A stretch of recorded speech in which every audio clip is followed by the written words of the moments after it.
After the ocean swallowed Atlantis, the few survivors found a refuge on a continent lost to time. There were men already there, descendants of Noah, the antediluvian patriarch, the sons of Massian. The Atlanteans founded fortresses in their midst, in a land they called ATLANTIS. So did they rule with an iron rod.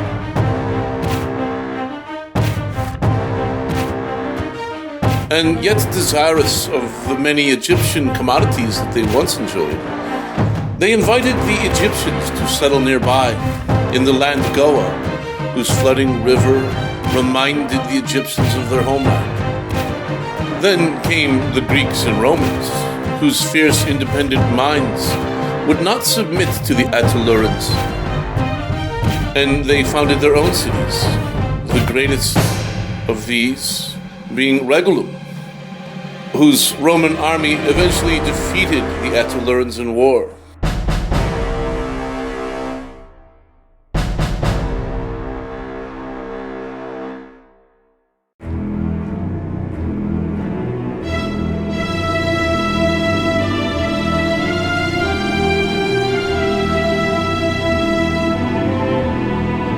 From the compilation The Fall of NYSTOL and Other Tales by H.G. Potter comes an adventure unforgettable. After Atlantis. This audiobook is not for sale. Here now is the only surviving history of that lost civilization of Regulum, the great city, and how they struggled to preserve their republic.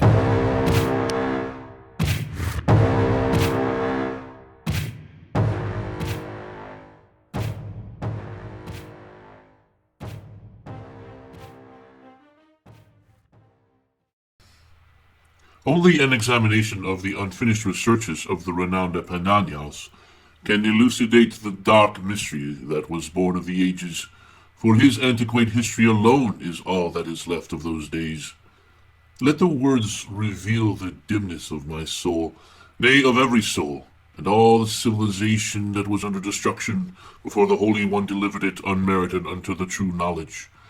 These are the various trials and follies from the time before I relinquished my former course and steered for the eternal passage instead.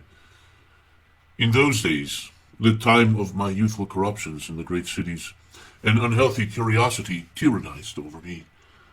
I loved many gods and many books, and through these things I hoped to exalt myself in the eyes of the scribes and Pharisees of this world. So I entertained a thirst to record the vain histories of men and unravel the iniquitous mystery of the powers of old. One year I was elected as tribune in my beloved Regulum, and weeks would pass until the fast of the hyperliptic alignment concluded, and oaths could be uttered. So I retired to my coastal villa near Lapis. On a certain clear night, when a strong breeze blew upon vastest ocean, and many stars were dotted like milk spray across the celestial dome, I went with the dog along the lane of sumac trees. I happened to arch my back to look straight up above. After a moment of viewing the heavenly bodies, I noticed stretches of star clusters in the constellation Perseus blinking in and out in succession, and then also in Capricorn. Something substantial was moving across the stratosphere. I strained my eyes. I could discern the silhouette of vast, featherless wings outstretched, gliding upon the high ring of breezes that the elves used to call Elmalverlock.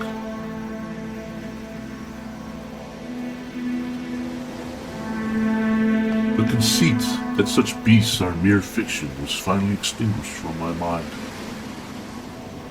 The sighting I took to be a sign from the gods. The old beasts of yore still prowl the worlds, but are hidden from sight.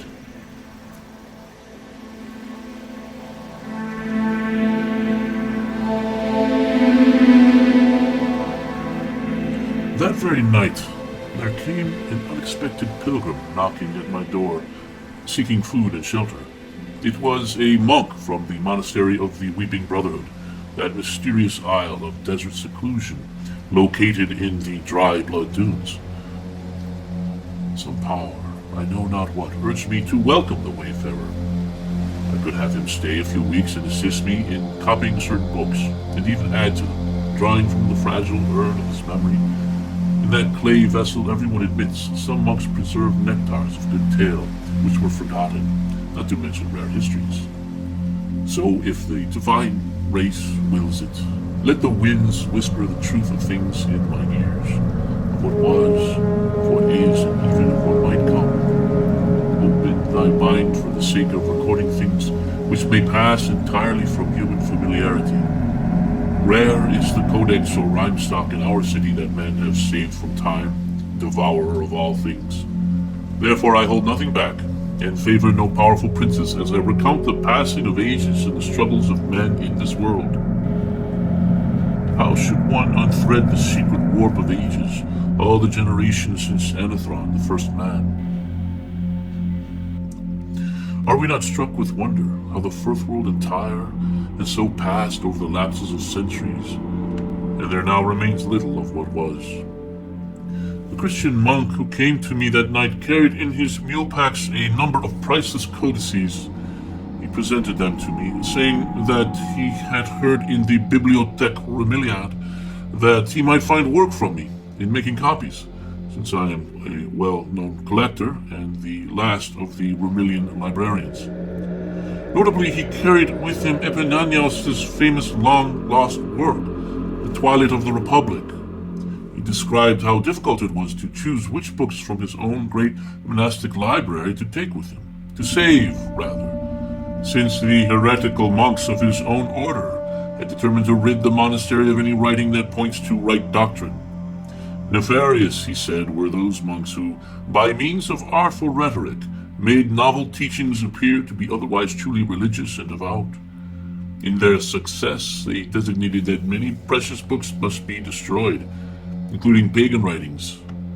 The sight of the desecration drove the faithful monk from his own beloved desert monastery.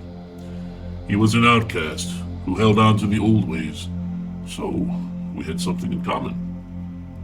I myself was a great voice of the worldly city, Regulum, mighty governor of Illystrian provinces, in the days when it was safe within the walls. Those days have fled away, and it is now better for men of goodwill to live apart from those workers of corruption and sin who dwell in her dismal streets. My own loyalty even now remains with the Regulian Principality, for 600 years empress over all Macedonian kingdoms. In this little shore-side villa upon my desk, the pages of a great text are caressed by the evening's seaward breeze. It is strange how on this very night, when I begin my undertaking, the moon becomes reddish under some luminous eclipse. The gently crashing waves roll upon a shore not distant. The ocean's resounding calms my soul. The Christian monk worked assiduously with me in preparing a new manuscript of The Twilight of the Republic. But before we had completed the first chapter, he vanished without explanation, leaving behind his mule and many scrolls and books. Suspicious, I immediately hid away Epidemios' decaying leaves. The next day, imperial officials showed up and required the monk's texts, confiscating them. That is when my legal troubles began. When I demanded, as tribune, if the monk had been arrested, I was met with an illegal silence. So I refused to tell what I knew about the monk and his trials. I was summoned to appear before the imperial hegemox, Bolgud himself, to answer charges of conspiracy. This suspicion, of course, was built on lies, which in turn were built on deeper, more rational lies, which in turn were built on some assumption or conviction crucially mistaken. No doubt some evil gnome had his ear, I was said to be an outspoken opponent of the impersonal regime. Some had accomplished enormous interference with our cult of the imperial gods. They had turned our sacred shrines into feasting halls, and our liturgical rites into drinking parties, ignoring the austere customs of the ancestors, and tossing out all traditional incantations. All manner of depravity and vice reign in our temples. I have come before the great Hegemats and serve at your pleasure. If you will, to accept my unworthy head load down and forgive my tardiness. I bowed before his curule seat in the hall of the Venerable Massian. There was a brief silence, which lasted far too long as he stared down at me.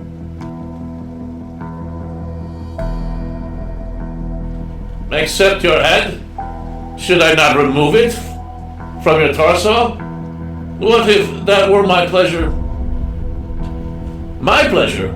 Obviously my pleasure means little to you, since being without much pleasure yourself, little motivates you to be on time before this assembly.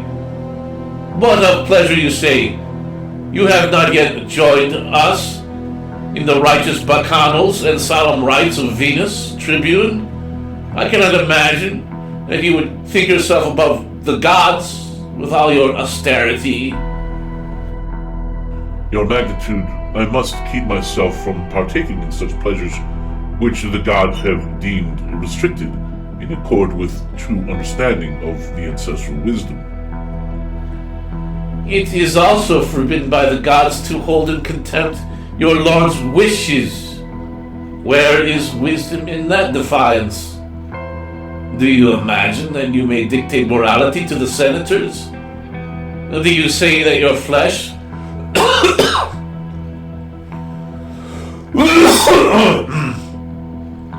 do you say that your flesh do you say that your flesh need not be satisfied? You're a liar. You even lie to yourself. You hide behind the so-called wisdom of the ancestors because you're afraid of letting yourself live, truly live. You spend your time reading books and scrolls as if the mind would show you what's true. The moment to live is now. There is no worthy reflection. What is past is gone forever, and the future is nothing more, nor can it be known. You must find salvation in the time-stopping ecstasy that only our devotions can give you. Has not my loyalty to the imperial seat been to your satisfaction? I asked. Why must devotion to the old ways, the blessed codes of Tolius and Zorkades, be a burden to the state? Have I not in every way carried out all your commands, save to participate in the rites which I hold to be in need of reform? You think they are beneath the dignity of our people? No, Counselor. Your thoughts are imprisoned in the old regime, in the glories that can never return. You learn many things, but you have no true pleasure. No pleasure that can transform you, which can make you a demigod in the state of cathartic titan, which I myself am about to reach. His face turned red with rage. The red asceticism now rising will never... His absolute devotion to the new religion of carnal indulgence had taken a toll on his health. The red asceticism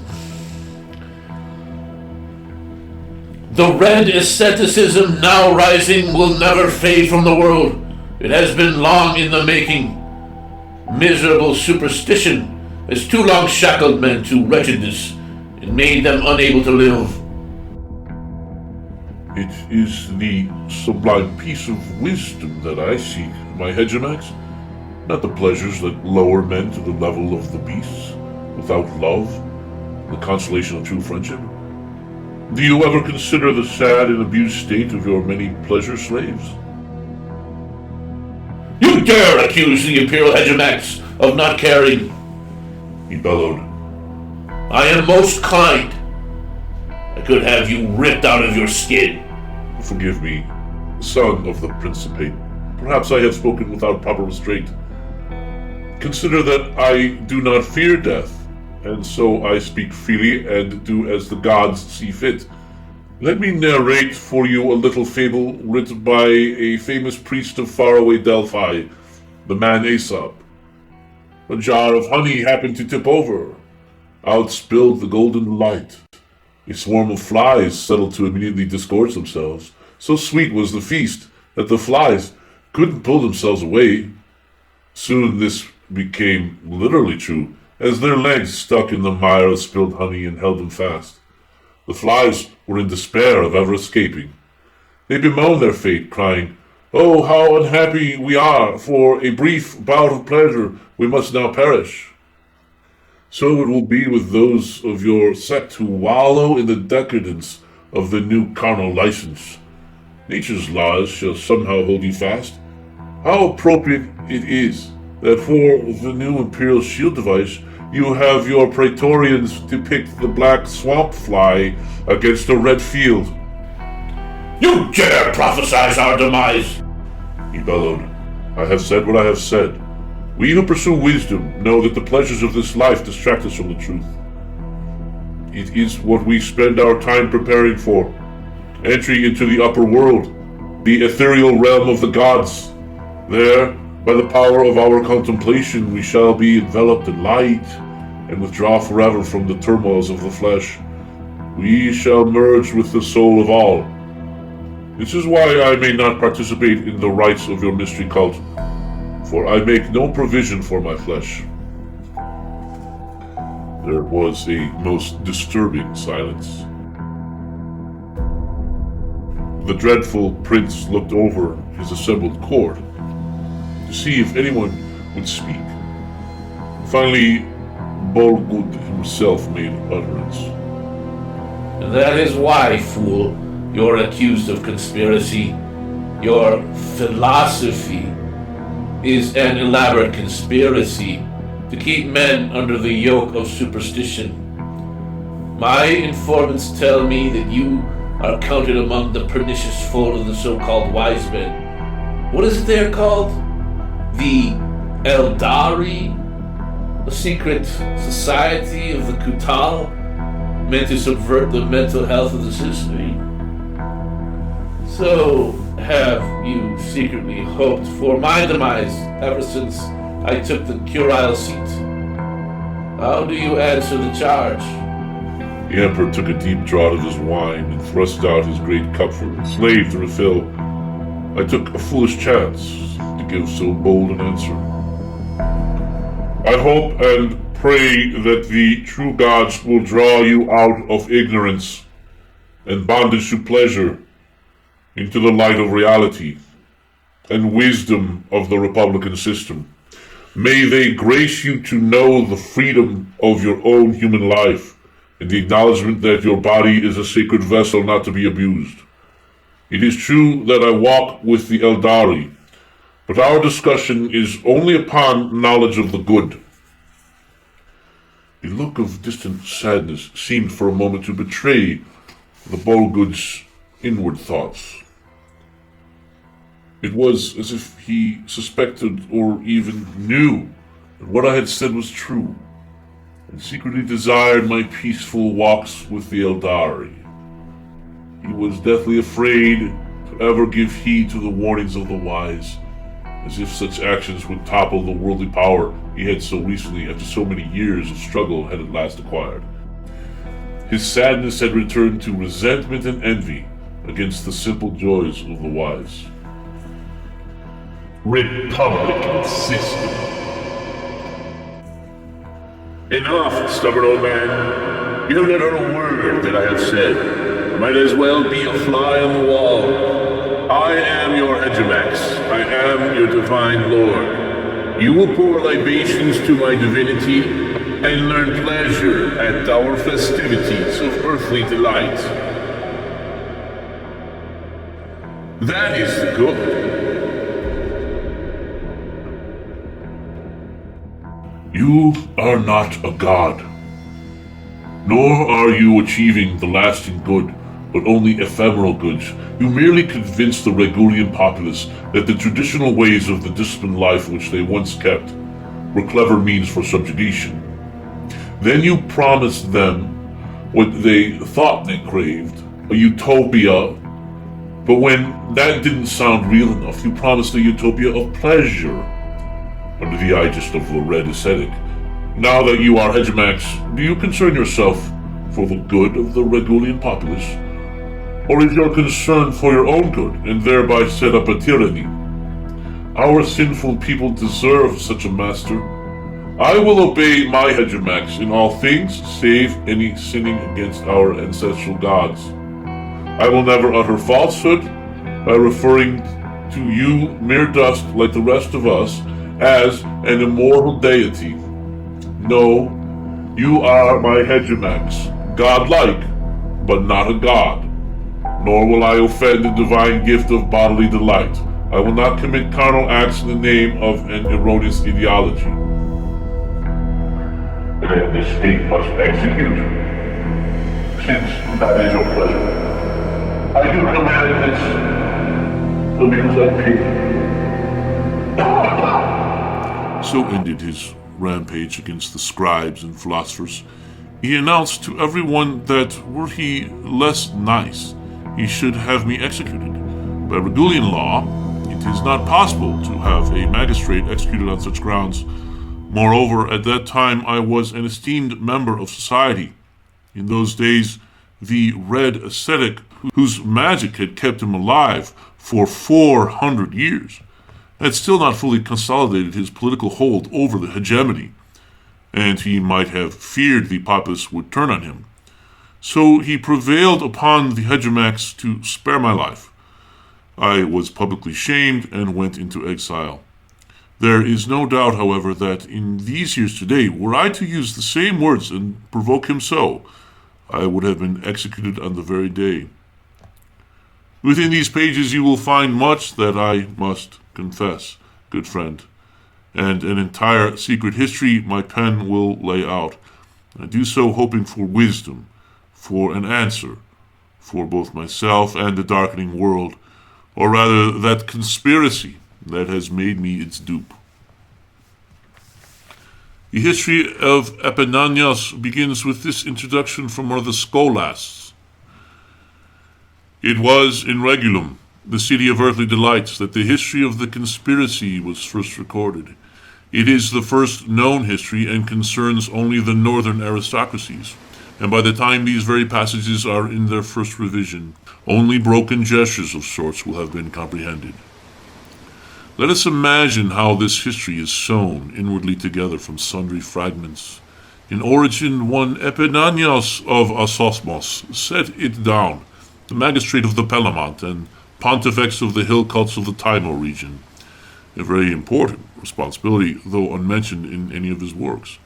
I have read through Epidemios' collection with great care and courtesy to the delicate papyrus, as well as the first revision found by the tomb raider Cruthulus, a manuscript centuries old and partly devoured by time, left in the remnant basements of a library in the ancient rises of NYSTOL. They were forgotten in the places where once of old many a sage and adept assiduously kept pristine texts. Urgard and Aruska, bright cities founded by Etrurian colonists, Elapis, the vanished empire of the Atlantean hegemony, and our own city, Regulum, of Latin origin, though they might seem long established, are but an afterthought of the gods. The streets of NYSTOL, Veslum, and Elthapis are much more ancient. Those realms were never abandoned by the original inhabitants of the land, and their libraries of strange languages, whatever remains of them, have been closed off to the curiosities of men by time's judgment. But through an unusual caprice of the gods, this text came under my hand, and I shall present. My hope is to append unto Epidemios' work the recent fragments and recoveries of Cruthulus, who entered NYSTOL's labyrinths of spirit-infested libraries in the 5th year before this scriptulum, and recovered the only translation of these ancient histories from the Etruscan protoscript, along with his famous excavation notes. Here, then, is the only surviving history of the Old Order, the Twilight of the Republic, told by Epimanios of Asosmos. Anonymous commentator, very likely Epimanios himself. Epimanios, the Twilight of the Republic.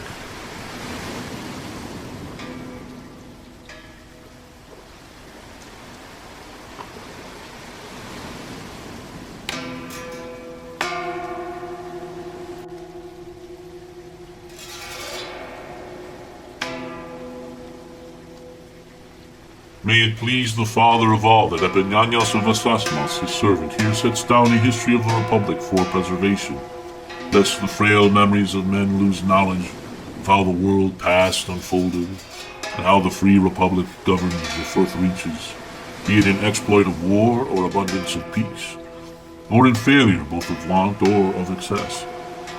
Be it writ in hope that the grave slip of free civilization into disastrous tyranny be recalled, especially the warp of centuries unfolding, and so unto due course, by the will of the gods, bring to restoration all confidence. Know thou therefore how the realms came into conflict, and by what secret discord became they the prey of the fell races. The lore of Massian and his sons has been entrusted to me by Annio, scribe of Vessalum, a sacred town of the Kutal. Annio is he who recorded it with precision on the Althapian papyri.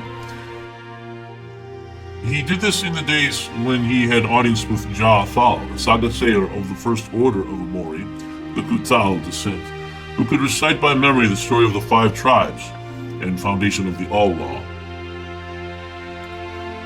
The work that was not destroyed, the migration of the second tribe of the sons of Elad into the northern coast of the High-Going Sea, is recounted in detail.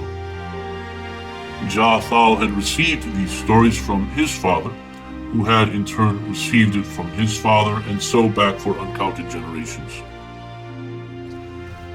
The recording by Annio was left unfinished, but the inquisitions of the Red Ascetic came the following year.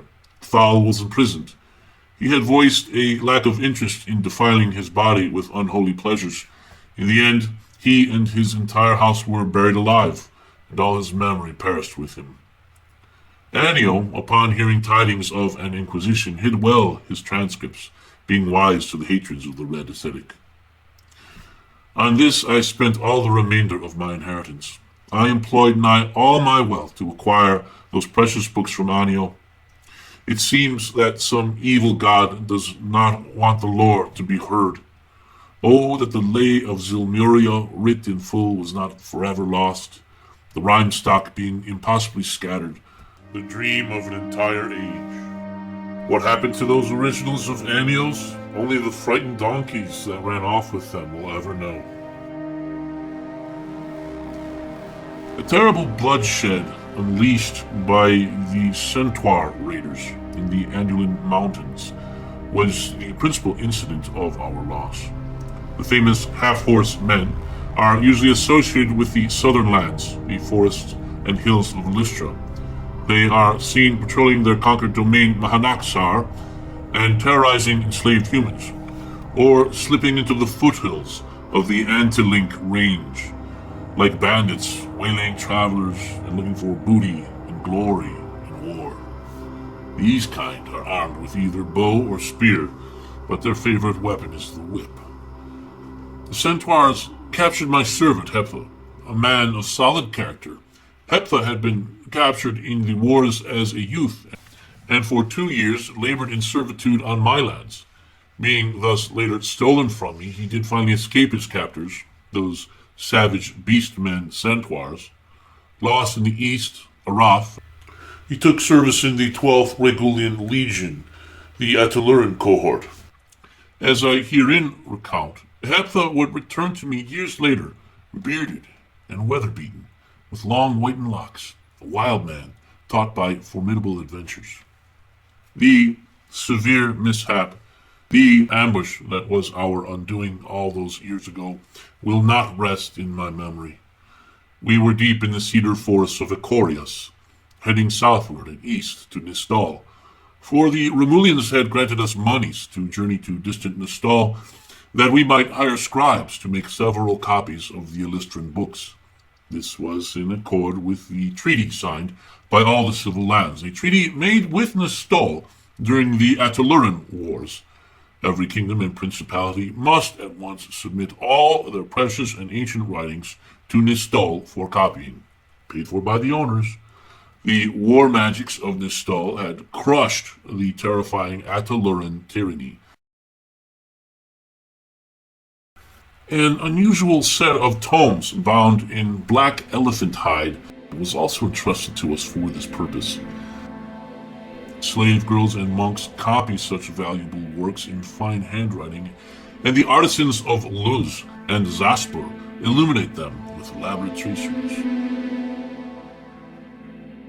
My new boots caused me discomfort, for I had not yet broken them in, and there were few stops.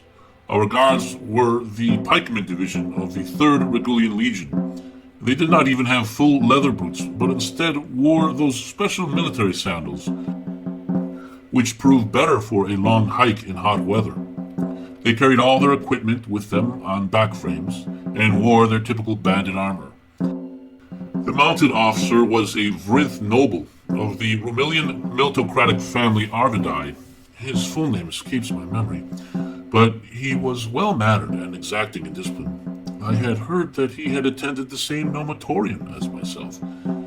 He often would ride ahead to reconnoiter with the 2 hawker scouts, since it was well known that these forests were entirely dangerous and unexplored, and rumored to conceal a bandit army.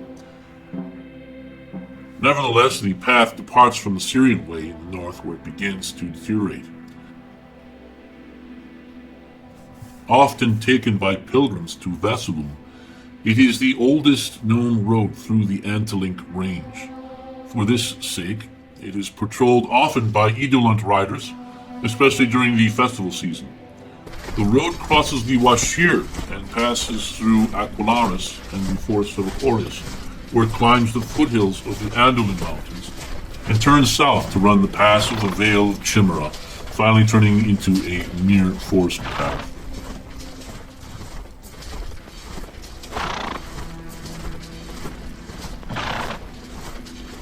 The uphill route into the Anduin Mountains exhausts even the hurt horses of the Icorian mountaineers. We took many breaks, for it was not considered a high-priority mission by the hegemon. The trail was deficient of reasonable campsites. On 2 occasions, since the upper forest became exceedingly rocky and steep, we made a hasty camp on the path. It took us a whole day just to descend the first major foothill, with the pack mules constantly halting and turning back, and we could not yet even see the distant Anduin Mountains looming high in the spheres. It was during the noon hours of the following day, when we were nearing the falls of the river Murmur, with the Icorian verges below, that a sense of being irretrievably distant from the civil order crept into me. The bird cries were different, more musical, and the crows now were seen with greater frequency, bearing wings larger than the northern kinds, and they kept just ahead of the party, cawing loudly. I took the noon meal with the Romilian officer and the high of rank. My talk turned toward how darkly thick the ground brush and grasses were in these hills, easy for concealing foes. The officer said nothing, being a neophyte, but the old leathery-faced centurion spoke up, agreeing. Bloody-handed bandits. Foxes laying in wait for pilgrims. Their archery most deadly, swift death for the unwary. But there are worse dangers here. I assure you it is not possible, the neophyte officer claimed. It is not possible that any half-provisioned band of forest thieves would dare go after a detachment of the famous 3rd Legion, no matter how fast of foot or bowshot. With stern brow, the old centurion, forgetting rank, offers a look of trepidation. Why have we no heavy armor in territory that is beyond the frontier? Do you think that our numbers are insufficient? even to keep back a band of outlaws. They have never sent so few into the high Icorian wilderness alone. It has never been this way. There is something amiss. I suspected we're not merely the typical cheat of senatorial coin. I tell you, there are black motives among the syndicated gentry, whispered plans, sinister things of greed, or other sin. We are an offering. We're not meant to return. Surprised, the young officer paused his eating and looked at the centurion. Being gentry himself, perhaps he knew that it were true, or at least suspected as much. It seemed he had suddenly put a few things together in his mind, that he had just discovered why he had been chosen. He stared off elsewhere with the look of one who has been given a death sentence. It was to be a lengthened journey through perilous and uncharted regions, and we should have been augmented more troops. The sergeant had some scouts go ahead and search out the rocky path which passed through the overgrown ruins of Eldar, a route which has been held by outlaws in the past. 60 light infantry marched in 2 columns. Picture the glint of the forest sun blessing their helms, their diamond-shaped shields slung over back. Little do they perceive how swiftly death is nearing, how like shadows and dust we men. The flesh recoils at such slight injury as a pinprick. How will you, O hero, hope to persevere Mahak fire or Ataloran sword slash? And should not then every man make preparation to soon breathe his last? Consider, I pray, how great the confidence in these men to soon see again their wives, children, and homes. And that very day will deny them even of again seeing the sun's gentle decline. The next thing my memory keeps is pulling on my boots in the morning. There's a sense of being watched. Someone notes, and that encompasses my mind. We make ready to pass through the ruins only a furlong distance, in order that we might make Fort Flammelstad in the Chimera Valley by the 3rd hour. For almost half the previous day, we'd heard strange horn blasts from some distance off the old forest path. Yet the commander and other officers take no cautionary measures. Then, as the sun arises in the morning, pack mules and hirelings and troops cross a grassy forest opening. We are at once hearing horn blasts on all sides, and next, bestial roars of 100 unseen enemies.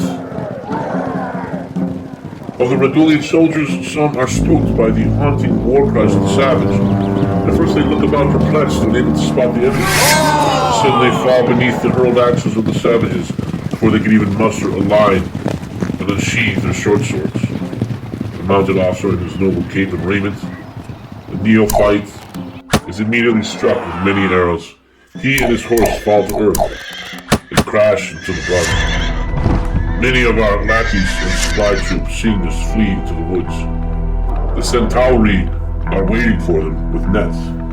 One centaur, eager for war, races towards the legionaries' makeshift formation, some of whom are still struggling to throw off their backpacks, while others stand fast and ready their pikes and swords.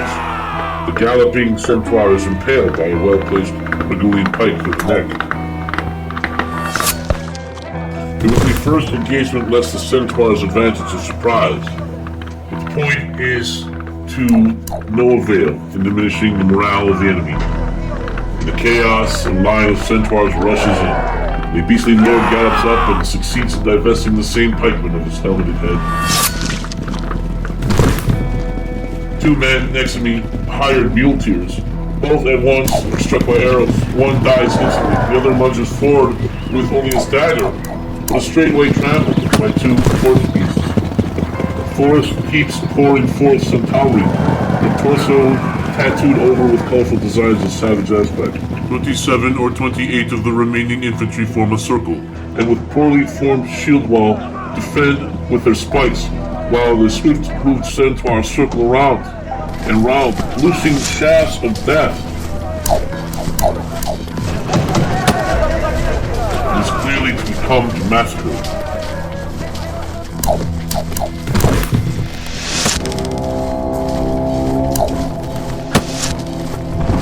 Having grabbed the short sword of the fallen soldier, I could not determine what last intention to make. To die in war, or, not actually being a soldier, to flee and die alone starving in the wilderness.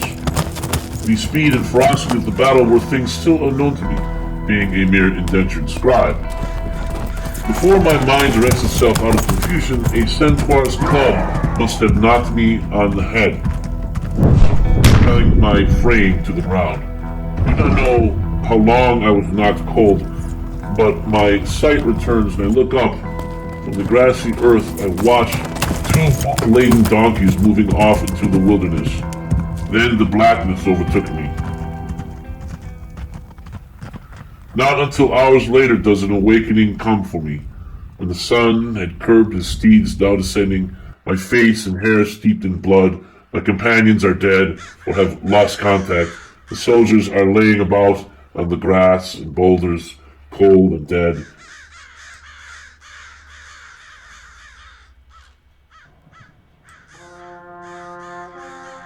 And there is now only myself. Great dread fills me. As a blessing for the many slain, I offer my prayers to the gods.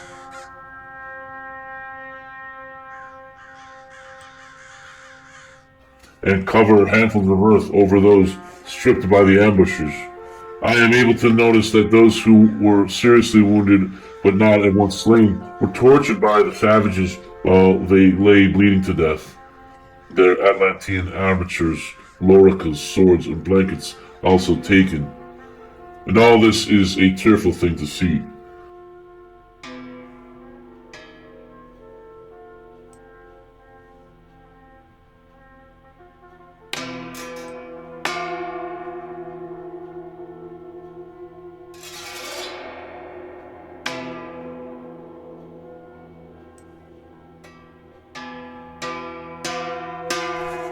I am strong enough to make way to the house of the old Butterham in the foothills of the Endelin Mountains. The old man cares for me, and after the third day we ride back to the trail in order to bury the dead. 2 days after that, when my recovery from wounds is certain and my horse found, the Edelin Rangers that keep Fort Flamostag ride out with us to search the riverbeds for the mules bearing the precious books. The Regulian Principate tolerated such provocations less and less, and finally retaliations were administered. Even so, the centaur bands became more and more bold and finally waged war openly on all humans, claiming for themselves all the arid grasslands of the Mahanaxaran Plain and part of the Echorias. All this could easily have been avoided by honoring the treaties, but those with financial interests in expansion prevented it. We were as bait, as the sinister bureaucrats calculated, acquiring a causa belli against the centaur tribes. And how cynical those wicked, nameless plotters, politicians, simultaneously stirring up the indignation of all the people, while ridding themselves of rivals in the military, a ploy that cunningly kills 2 Fromexes by means of 1 arrow stealthily sent. With much of my fortune lost and no longer favored by the lords of Ryrith, old Butterham offered to train me in the way of the Amori, provided that my submission to him in all things be absolute.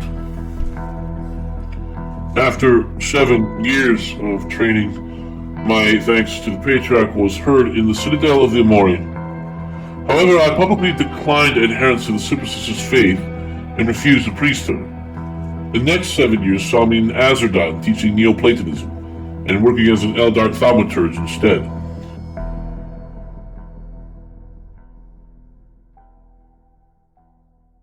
Suddenly, the All-Being called me to desert seclusion and contemplation of the deep mysteries. Would that the One might soon draw my spirit out of the shifting dust of this world, Retired life now continued in a peaceful hermitage east of the southern canyons of Hermes, just north of the Gobsphere, in this place known as the Well of Souls. It is so titled because our blessed water is refreshment for the thirsty souls in the desert, not because there is an actual well containing souls, at least not that I know about. The lapse of 3 years had slipped by. They were mostly spent on gardens and contemplations. My only contact with others was this. Every new moon I am brought news of the distant wars, and this compels me to write tractates against the errors of the Red Ascetic.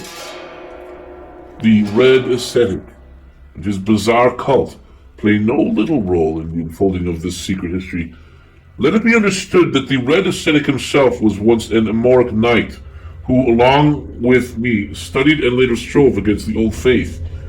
Nor does he deny this, but in his commentary on a certain rare work he highly values, the Utterances of the Dead, he claims that illumination has released him. He has been liberated by the shackles of the superstition of the patriarchs. The Red Ascetic erected himself as sole spiritual arbiter.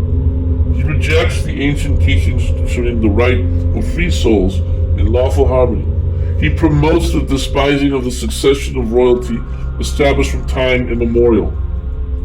He is now drawing entire nations down into black disc with him. He profanes and twists our ancient truths, learnt of genuine authority. Only a handful of ancestral families of the Amoric clans hope to preserve in secret the Primordial Doctrines.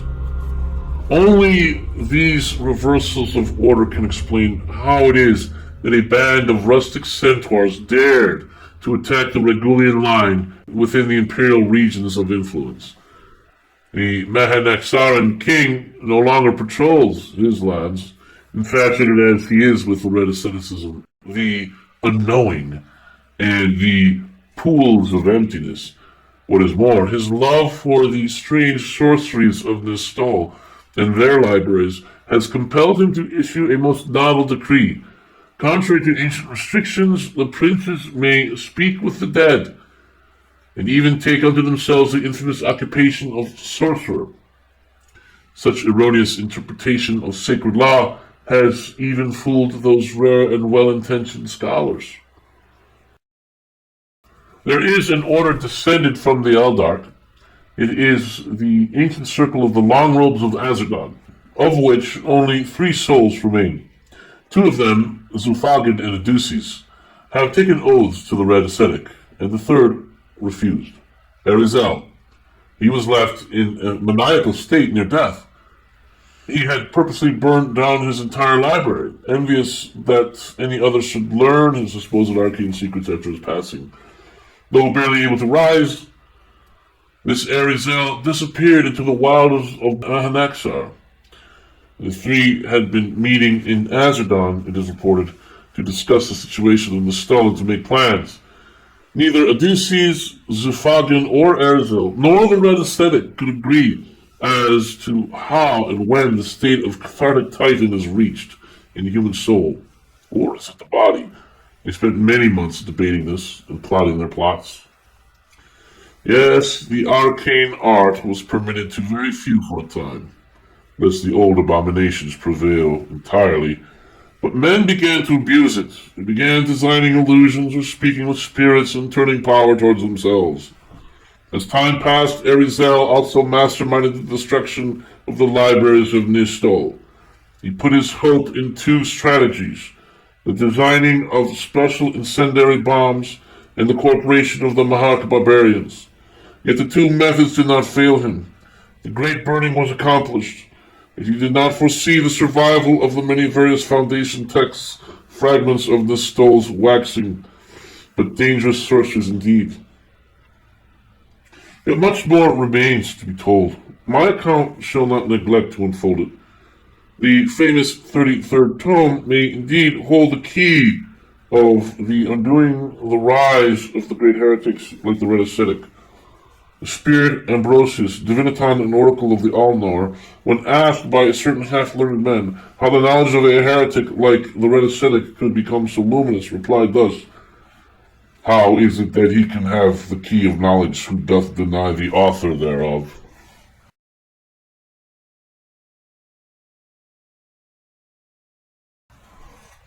Here, in the desert hermitage, new depths of meditation concerning the unbegotten reality had of recent given me much consolation. I had endured the crucible of the second quietude. At last, after years of conscious work and study, my preparation to enter the veil of the remote third quietude was near complete. One night, as the supreme hour approached for this interior bliss, there was a sudden knocking. Someone was at the hermitage door, so it entered that little cottage. Such a clamor was a powerful disruptive to the fabric of reality, my meditative state. A fear flashed through me. Understand that the soul enters a delicate transition at this advanced stage.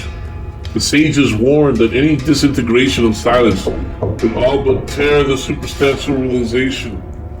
Of course, you recall that true metaphysic assures us such a disaster is impossible. How could any unnecessary being thus disturb me so? To that question, no answer came to mind. The noise jolted me back into the waning subrealities of the transient world. Of course, the ritual demands utmost attention. My response was not to ignore, but to answer the knock with a commanding tone. "Hold, wait ye for a few moments you must." I no longer had familiarity with my own voice. That also unnerved me. The ritual ended, my slippered feet carried me to the door, to discover what sort of uninvited guest would dare disturb. For all know that the few inhabitants of that barren land dwell there so as to not be disturbed. Even so, it is not permitted a hermit to treat anyone dismissively. It is our custom to first welcome and dine guests, then ask questions, but these were dark days. So I opened the door of my hermitage. I see a slight man with near eastern visage, his eyes cast upward to the heavens. He lets down his glance from above and looks upon me standing there in ceremonial dress. He presented a wild, untamed expression, as did his array, unshod and outfitted in camel hair. He was aged roughly in latter middle years, and stood like an ancient, just suspended in time. It was a formidable bodily frame. The sun had darkened and thoroughly wrinkled his skin, but yet his spirit shone luminous by the facial expression and from radiant eyes. He immediately bowed, and esteeming him a poor suppliant, I raised my hand to grant blessing. "I will bless you, of course, now, but you must then depart at once, unclean one, for I have nothing else to offer save water or tea." I lifted my hand to make the ninefold sign for benediction, but to my dismay, he immediately motioned away so as not to receive it. He stood with unusual confidence for a transient, and it was incredible to see a man dare refuse the blessing of a 7th level sage of the Eldar. "It seems that you are a wanderer of many wildernesses," I said. "Perhaps too much so, for I do not often receive men of another fold." This ragged loner, desert storms etched on his face, stood there as if he were some god disguised as a man. So I awaited his explanation, whether he sought refuge, star-wise direction, or victuals. Perhaps, indeed, one of the gods roamed the earth disguised as a beggar in order to deem men worthy or nay. With a peculiar and rough expression, the words he now opened to me his purpose. "I have come from far across the desert waste, kind sage, on pilgrimage unto true understanding. I have just this night heard from wayfarers that you are just, renowned among hermits, and that you might take travelers in for a spell. I am in pressing need, for the desert nights is some cold." His bright blue eyes darted about in a worried manner. Brushing aside his wild mane, he added, They said that you are a high sage, and I gleaned by your welcome beard and dress. It should not be doubted. I myself have sought a life of simplicity, but I am driven by the Spirit to announce the day of righteousness come. You are an Omori. I am, and I have wandered far and wide. Forgive my disturbance of your silent contemplation. I sought to offer some tool-wise instruction to avail in building your Solomon's temple. Our cultic traditions are not at peace, but the one sternly contradicts the other. Why was Solomon to build the temple of his deity in absolute silence, as the Eldar say? But your faith has rejected important axioms of wisdom. You should return some night when I am away camping in the hills gathering berries. You are clearly no savage, so you are welcome to use the hermitage anytime when I am gone, provided you wash regularly. You are doubtless a God-fearer. As for tonight, I'm sorry, discussion is not possible. I began to close the door, but he placed his fingers upon the lintel and spoke. Please! Since when have the Eldar failed the practice of hospitality? Do not your Neoplatonic scriptures command you to receive the alien?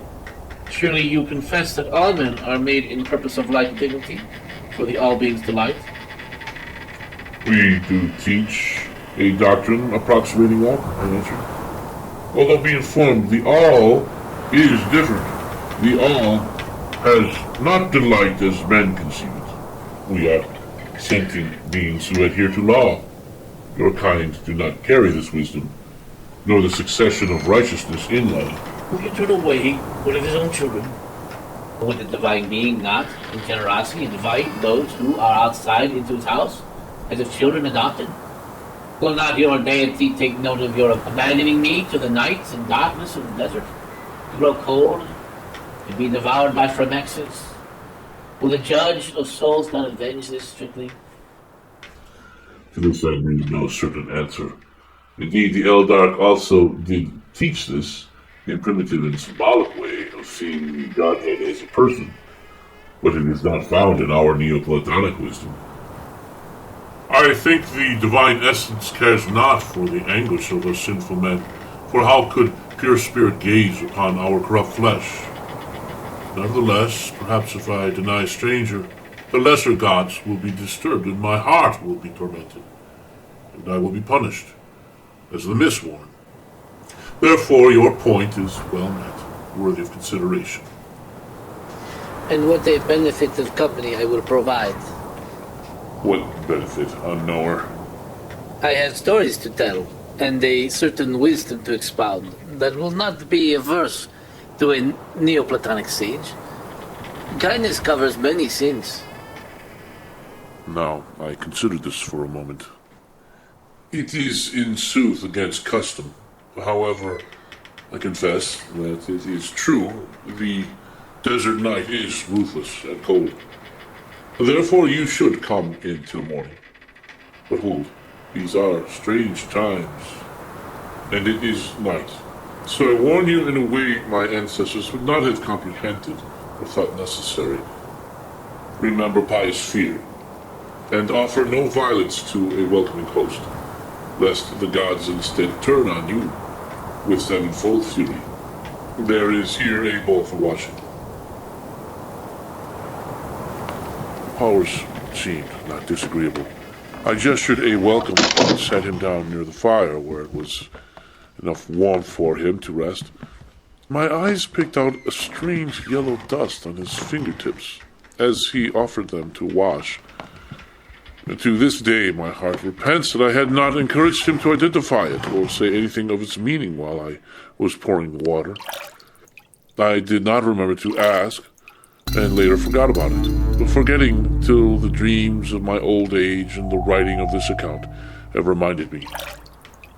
I have suspected that it be the yellow pollen of the desert crocus, but now it is impossible to have any certitude. Many thanks, The stranger said, apparently quite relieved. I came once before, years ago. Your memory must surely recall? I do not. Perhaps you are thinking of a time when old Epidemios dwelt here, but he has committed his flesh to the earth and gone to the One. It is a name that I somehow recognize, but now I must admit ye this. It were not cold airs that concerned me enough to seek shelter from the desert night. Rather, it were freezing airs. There was an abrupt silence as he wished me to consider his words. Your meaning intends something hidden? Do you suspect that we are not alone? Why do you not speak plainly? I have enemies, and words are known to echo easily in the desert, especially when the wind is freezing. Your wording has an obvious exaggeration and seeks another meaning. For the breezes are everywhere mild tonight. I glean that you are a traveler upon the spirit, as they say. So my guess, therefore, is that you speak of things of the wind and of freezing inhospitalities, or powers that have no warmth and whose freezing nature does damage to the mind. Suddenly, from just outside the dwelling, I heard a great howl. It was not of Framex. It sounded more like a dire wolf. A howl truly frightful.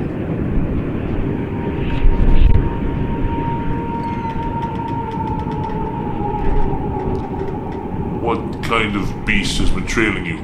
I asked, now rather alarmed. I reached for my only weapon, the quarterstaff. If it gets in, I will punish it dearly. And if it does not retreat, it will die. What mean you, Sage? What has caused you this upset? I looked at him with incredulity. You did not hear that with your ears? Did you hear something? I heard nothing. What do you mean? How could you not have heard it? You must be almost deaf. No doubt the desert wind howls and plays tricks on your mind. The desert cannot trick his own child. If that is so, I warned, then it is best that you depart from here. If you say it were the wind, then you will be unafraid to go out there. I looked and saw that my strange guest had suddenly fallen asleep. As I waited an hour or so for him to awake, I heard the howl again. This time, it was out beyond the fence.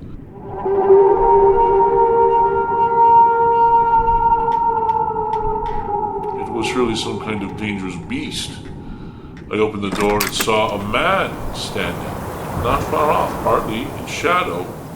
His face was not bestial, but gentle. Who are you? I asked. Just a man who hopes to obtain comfort from the night's cold. Your guest. He didn't tell you, did he? I am his slave. He makes me sleep outside. He is embarrassed of me. Will you bring me a blanket? We shall see. I will not permit a man to be left outside like a dog. I must talk with him first. I do not know if you are some bandit. Remain where you are, and I will return. I returned inside and closed the door. The sound awakened my guest. At once I demanded, "Who are you, and what is your business in these parts?" I am a pilgrim to Argonisiel, good host. May I learn also who you are? I am Epidemios of Ososmos, scribe of the Pelamont, an archsage of ELDARK mysteries. But you have not in full answered my question, and I demand an answer. Pious pilgrims do not keep slaves. And if you do not tell me the truth at once about your identity and business, this quarterstaff will be the next interrogator. Do not be rash, friend, he said. There is no need for alarm. I have no slave with me. You have no slave? And who is that man I just saw out there? The pilgrim stood up. There is no man outside. Again you are false, I said, quite irritated. Just as you were false about the howling that we heard. That you heard? You must be having hallucinations. Then suddenly I heard the frightful howl again. It must have come from the man, or else a beast accompanied him. The guest just looked askance at me.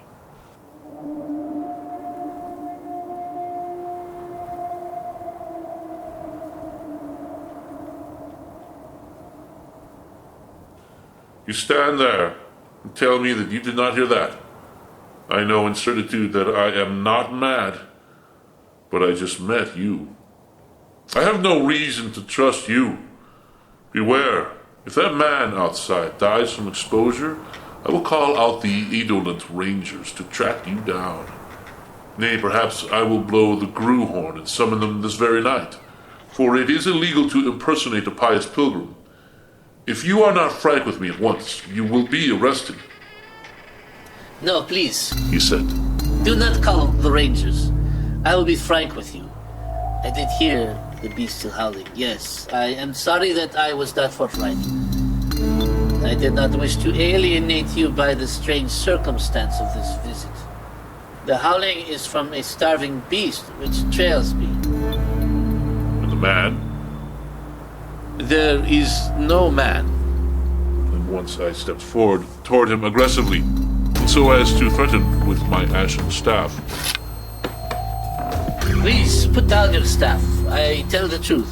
The howl that you heard, that was a beast. But the one you saw, that was no man. What? I said, not a man. How can that be? I saw a man with my own eyes, and I spoke with him. He requested a blanket. I wish to have him come in. I will not permit slaves to suffer. Good sage, that is commendable, but hear me.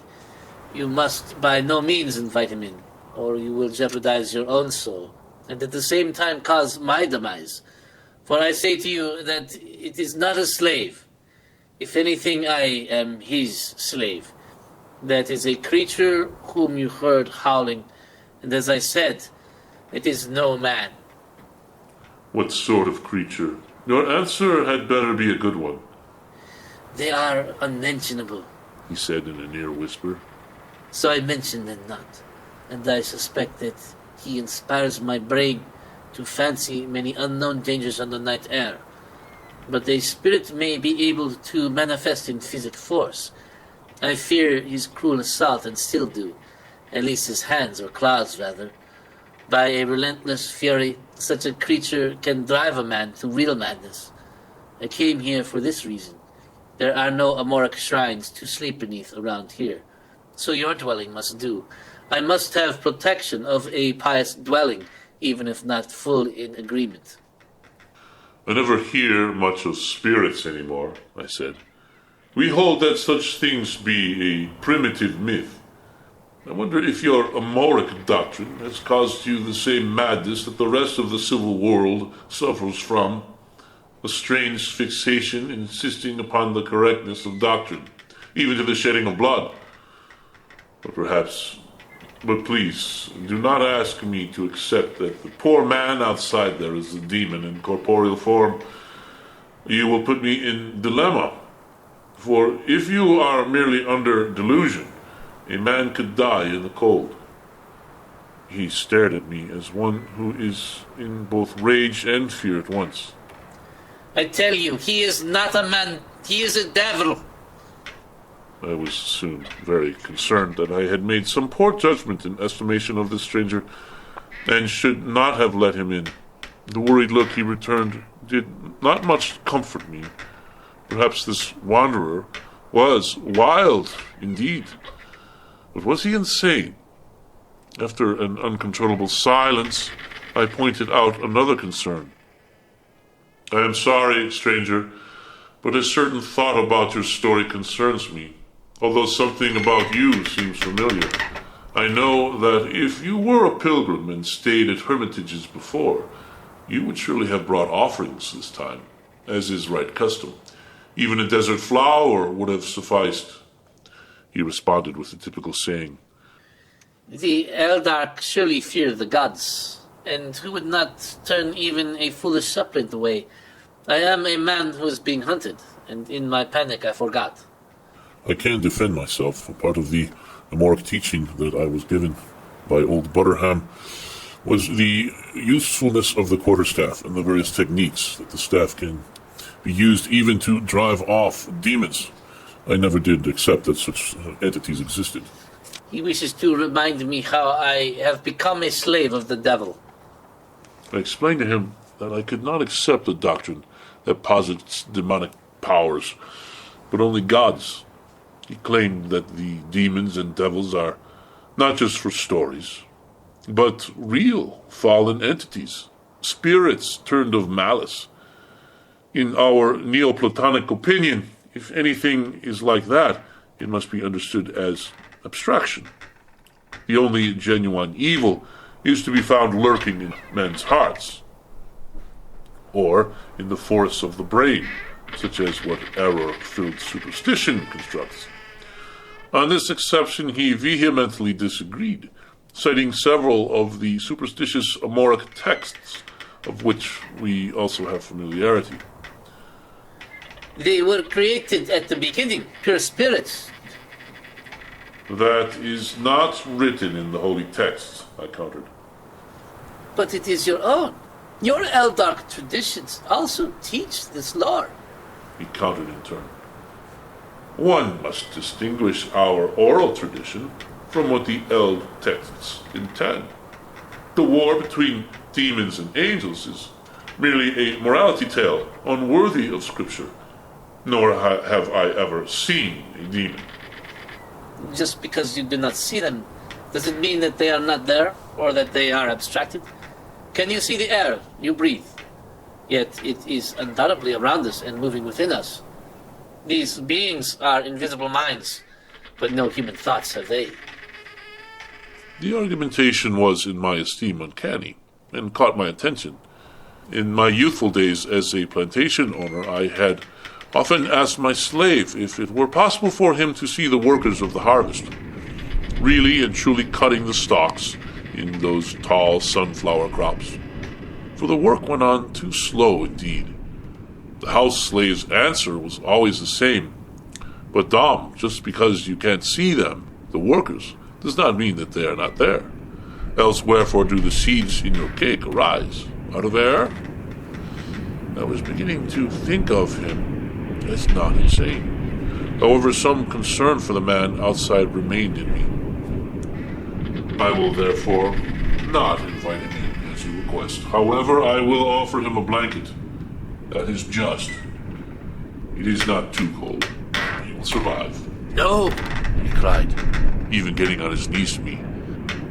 don't you realize that if you give a gift to a devil, it is almost the same as inviting him into your home? Please, do not. I pushed him away. I will not be told how to treat guests in my own house, or to whom I may give gifts. Your proposition that the man I saw was not a man is something that cannot be proved. I will not live under the tyranny of your superstitions. I grabbed an old coutal blanket from the hutch and stepped outside onto the porch. I saw no one. I stood a moment and waited. There was silence. The silence was terribly broken once more by the howl, desperate and remote now, even perhaps as far as the foothills of the great mountains. It sent a chill up my spine.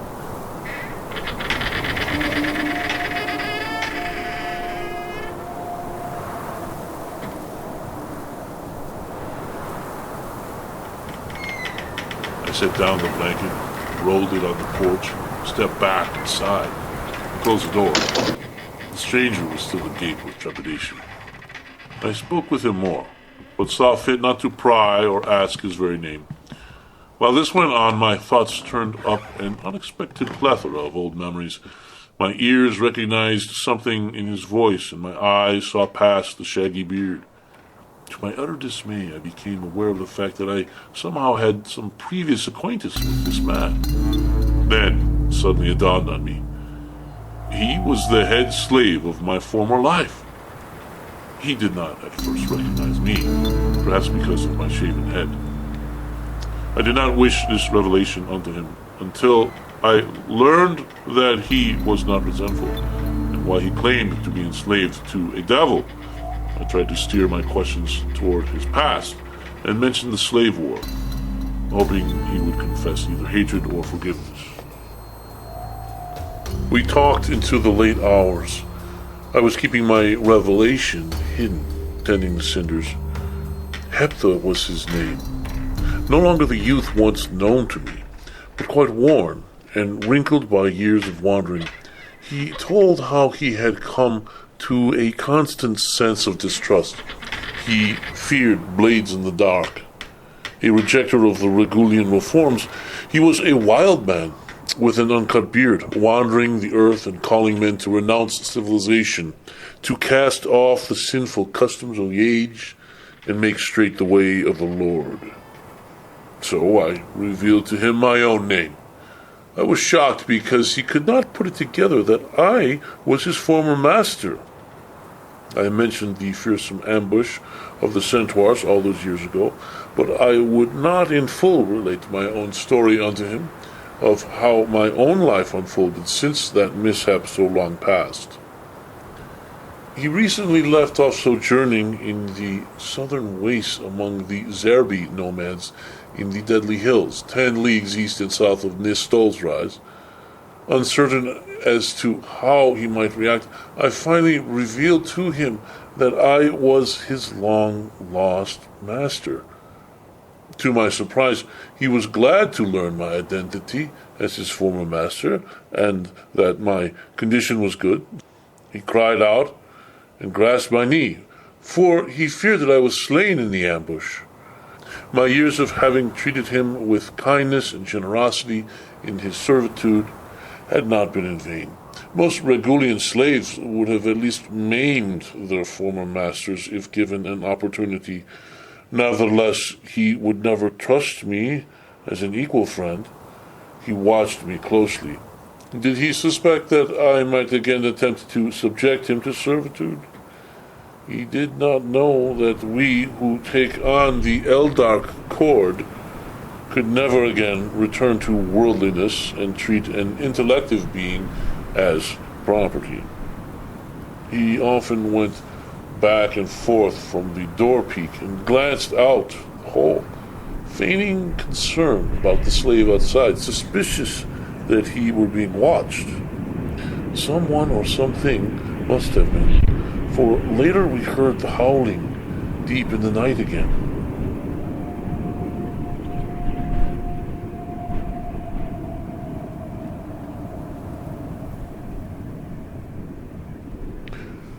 Hospitality for the man Heptha was a meaty fare, desert hare stew, together with some dandelion wine. My comfort and sage-taught courtesy in this way gained of him new trust.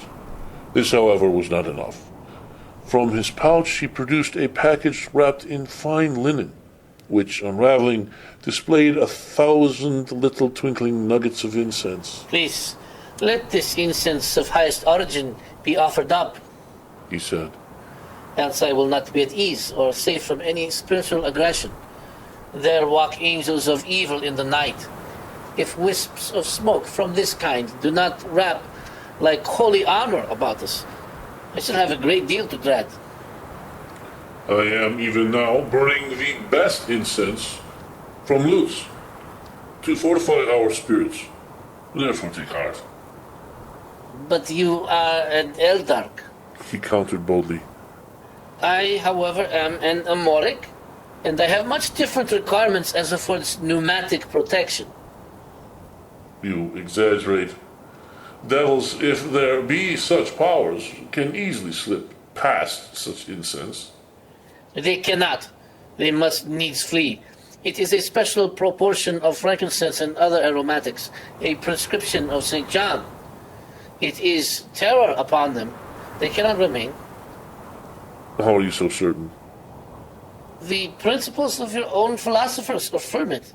Nothing contrary can occupy the same space. Nihil contrarium in eadem rei. Where goodness itself resides, no evil can remain.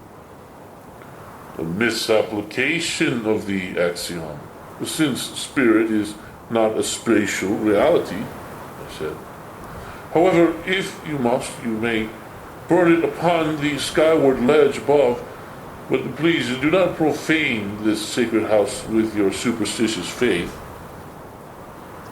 I am not offended by that statement, since it comes from one who remains asleep.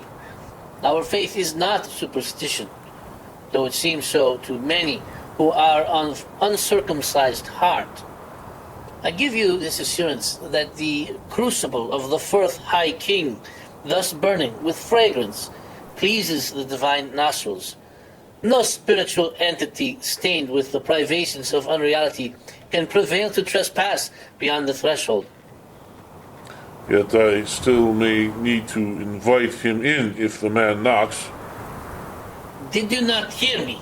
I said he is not a man. If you do that, we shall both perish. I have never been troubled by devils, for they do not exist, I remarked. Of course, they have not troubled you. What interest do lions have with old bones, whitened by too much desert sun? There is fresh meat to be had. Freedom has made you arrogant, I snapped. Heptha did not understand or even acknowledge my skeptical discipline. After he lit the incense in the little brass crucible, he sat down and continued our discussion with greater ease, but I noted something which he had kept hidden under his cloak.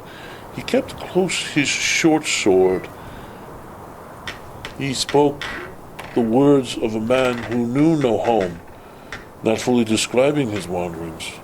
If you wish to stay here, I said, you must describe your wanderings. I will record them in my journal. This will be in exchange for room and board.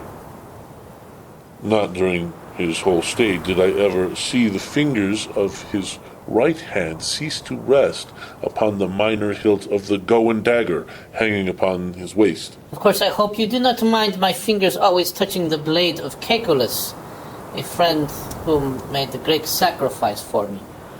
I did not care, even if he were a bandit. I was glad to have some company. The night revealed galaxies. Sleep overcame us. This audiobook is not for sale.